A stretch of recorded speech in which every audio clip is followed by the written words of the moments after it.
Perubahan akibat interaksi antar ruang. Interaksi antar ruang dapat terjadi dalam berbagai bentuk, seperti pergerakan orang, barang, gagasan, dan informasi. Semua pergerakan tersebut menimbulkan perubahan baik bagi daerah tujuan maupun daerah asal. Oh ya, channel ini sudah pernah membahas tentang pengertian interaksi antar ruang. Linknya aku taruh di deskripsi.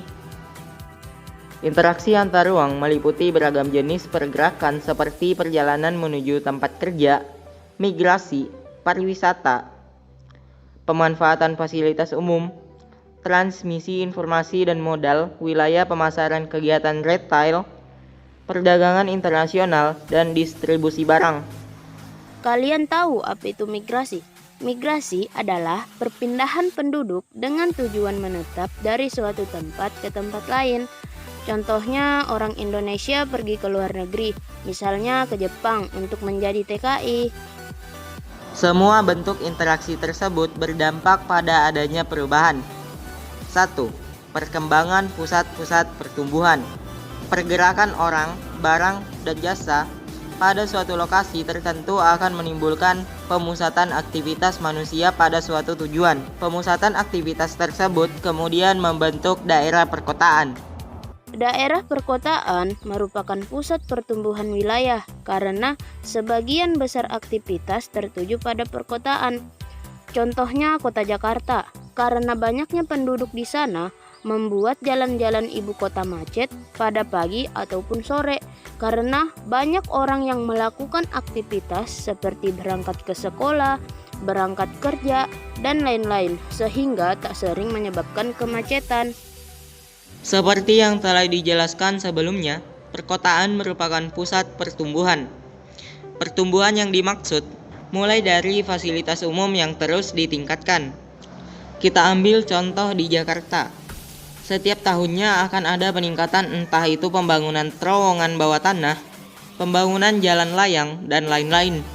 Itu semua untuk menunjang aktivitas dan pertambahan penduduk yang terus meningkat di daerah perkotaan, khususnya di kota-kota besar. 2. Perubahan penggunaan lahan. Aktivitas dan jumlah penduduk yang semakin meningkat pada akhirnya akan memerlukan lahan untuk menampung aktivitas tersebut.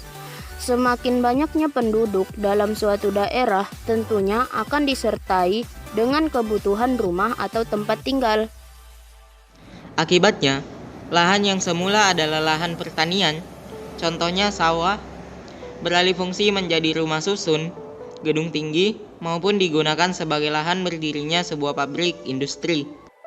3. Perubahan orientasi mata pencarian. Kalian tahu apa itu mata pencarian? Mata pencarian adalah pekerjaan utama seseorang yang dikerjakan untuk membiayai hidupnya sehari-hari. Contohnya, sebagian besar masyarakat di daerah pantai adalah nelayan. Nah, profesi nelayan tersebut inilah yang disebut sebagai mata pencariannya. Mata pencarian juga bisa disebut sebagai pekerjaan utama. Interaksi spesial umumnya terjadi karena adanya kepentingan ekonomi, khususnya berkaitan dengan pekerjaan. 4. Berkembangnya sarana dan prasarana. Terjadinya pergerakan orang, barang, dan informasi memerlukan sarana dan prasarana. Prasarana yang dimaksud seperti kendaraan, jalan, fasilitas umum, pusat-pusat perdagangan, dan lain-lain terus bertambah seiring meningkatnya interaksi keruangan dan jumlah penduduk. 5. Adanya perubahan sosial dan budaya. Terjadinya interaksi antar ruang dapat menghilangkan norma-norma dan nilai-nilai yang dianut oleh seseorang atau kelompok. Interaksi antar ruang juga dapat mempengaruhi busana, pakaian, dan gaya. 6. Berubahnya komposisi penduduk. Komposisi penduduk dapat diartikan sebagai susunan dalam KBBI. Susunan penduduk yang awalnya hanya seragam atau sejenis, contohnya suku Sunda, kemudian berkembang menjadi beragam suku, agama, dan ras akibat terjadinya perpindahan penduduk.